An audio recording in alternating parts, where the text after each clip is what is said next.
I also, you were talking a little bit about being great at sports, and I think you pass that on to your kids as well. It's as somebody who's also really great at sports, I think. No, but I see always on social media, you and Megan are always dropping your kids off at a practice or something or a function or whatever it might be. You guys are really involved in your community. Your kids are really involved in the community. Yeah. I think it'd be good. Yeah, but yet, since your guys' start of your journey, you guys have always been, right, so committed to ACN. So if you can maybe just talk about how you guys, like, just whether it's like practical daily method of operation, but how you guys keep, right, like your faith, your family, ACN, but how you guys have been able to make that all work for the last 20 years. Because a lot of people, that's something that maybe they question before they get started is, how am I going to be able to still keep my priorities and family and everything that's important to me at the forefront? Jordana, that is a great question. And the reality is it's hard, right? It's not an easy answer to the question, right? There's no silver bullet to the situation. Here's the thing that we believed within our system is, don't browbeat a person because of occupation. I can't tell you how much I appreciate Kevin telling you guys in his own testimonial that he continues doing what he does. Just like Tim, you said the same thing. Look, I love what I do. Listen, I could win the lottery and I would still be driving truck because I enjoy what I do. Ladies and gentlemen, there are people that love what they do that are still looking for more opportunity. So we do not need a hyper focus on negativity and desperation, and you got your back against the wall and you have no other opportunity. Listen, there are very wealthy, very successful people. They're just looking for another field to play on. That if you can show them how to create another income with the system that you guys have created, they're going to bring to market their network, which is what really you're looking for, and allow you to expand your services to an entirely new company. So the question is balance. Balance is difficult, right? I did not want to admit that my career was something that was not worthy. People don't want to admit that to themselves. So I loved what I did. I loved being a police officer. I really loved serving my community. But at some point, the growth of my family, meaning when we started having children, I could no longer selfishly, because I was a regional vice president, well exceeding $10,000, $15,000 a month in residual income, which is way more than I was earning as a police officer. Let me be clear. I did not need my job. I was on the SWAT team. I loved that environment. I loved that top 1% of my department. We had 600 people in my department.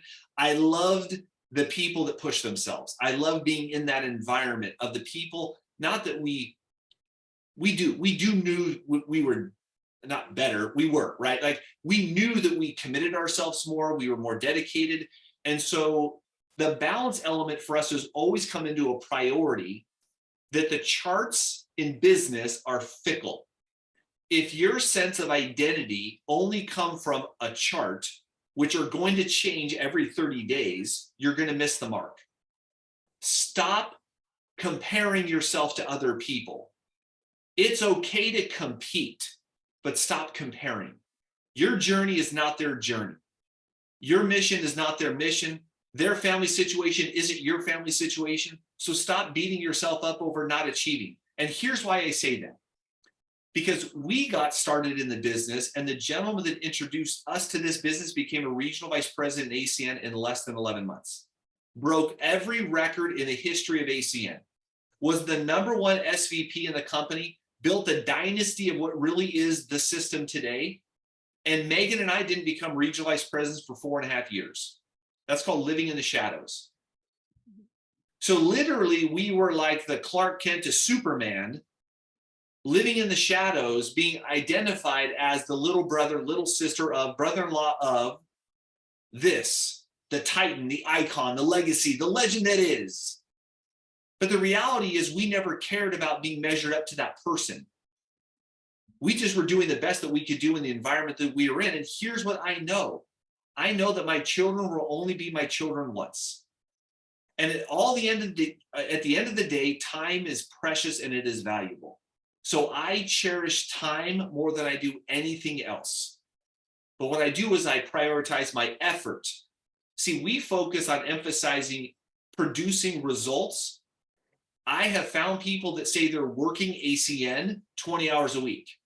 The productivity that comes out of that 20 hours would tell you they're working 15 minutes, not 20 hours. So we talk about income producing activities, and it's about getting the results, right? So we built the vast majority of our business, and I'm just being honest with you all. We built the vast majority of our business probably 4 hours a week, because I had an 80-hour-a-week job.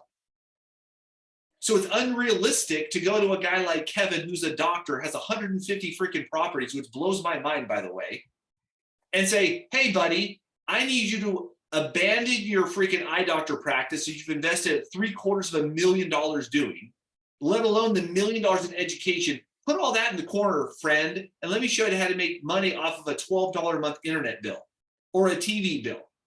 That's not going to appeal to a person. Let me be realistic, right? So again, for us, it is about balance, and it's about understanding that there's going to be sacrifices. So we enroll our children in to the culture that we're in. Our children have grown and developed in an environment of mindset development, of believing anything is possible. My 17-year-old kid talked to me today. He's like, hey, Dad, I love these conversations. Hey, my friend is getting ready to go to the Coast Guard. He's invited me to go to pilot school before he goes. Would you mind if I go to pilot school? I think that would be really fun and a great experience for me to learn a new skill and something for myself. I'm like, yeah, great. Now, the things I don't ask is, how much does it cost? I don't freaking care. And here's the best part about the conversation. He's like, Dad, would you do it with me? It would be really fun to have you and me do this together, because Mom told me that was one of your dreams, was to be a pilot for yourself, kind of like Franco LaFranco, right? Like be able to pilot your own plane. He said, Mom told me that was one of the things, and you've never yet done it. So would you do that with me? Would you go to pilot school with me? And I'm like, freaking A, kid. Like, that's what this is about, right? So we create balance out of imbalance. So we work very hard. Our children know that evenings tends to be our time. But what we are is we're present in the moment of the things that matter to our children, but we build our business in every environment we're at. I'm telling you, there's not a swim meet that we go to that we don't recruit somebody. We were at our last meet, and we recruited a facial plastic surgeon, works in the ER. He works in dental reconstruction. So we were at this national swim meet in Greensboro, North Carolina. My kid set new records for himself, personal best, new echelons of success for him, finished like 9th in the United States for one of his races. His daughter was there. And so we're talking to him as we're buying freaking t-shirts in line. This guy had a great attitude, great personality. I'm like, hey, what do you do? You've got great charisma. Like, just complimenting the guy. Compliment people is the easiest way to open a door to find out if they're the people that you're going to want to recruit. See, I am a sorter of people. I am looking for the right types of people that I want to join my team. I am recruiting, guys, an all-star team, and I'm looking for talent. I'm not looking for the guy that can't field the ball. That's not who I'm looking for. Someone else can find that guy and bring them on their team. I'm looking for the guy that can already whack the ball when I see them. So we're looking for these people. We recruited him. He's joining our team. He'll be with Megan at the Philadelphia event, and he's got 15 to 20 people that she'll be introducing to Megan with while she's there in Philadelphia. That's how we build our business around balance of our children. So we love going to our kids' events. I have coached my kids' sports from baseball to basketball. I suck at basketball, but I can coach it. I'm good at baseball, but I've coached my kids in baseball. And guess what? Every parent on the team knows who I am. They get to know me as a person. And virtually every team member, their parent, as we're having pool parties, as we're having barbecues, conversation of business comes up. And guess what? Half of the parents on every team that we coach become part of our team, or they became a customer, or they are enrolled in our business. That's how we're able to do this, guys. We live our lives the way that we want to, but we're intentional about our efforts and our time. Where ACN is the forefront of our mind, it doesn't mean it takes every minute of our life. It's just intentional. It's in the fabric of who we are. It's in our DNA of what we are. You know, how it's a lifestyle for you guys. It's no wonder that your business is constantly growing no matter where you're at. You take your business with you instead of, doing your business in certain specific areas, times, or what have you. can we just also take a moment here and also big shout out to Ryan for saying frickin' A. I think as all for all the Canadians on this call right now, I just want to say we appreciate that. You slipped that in. I noticed it. I knew you did it purposefully, and I recognize that.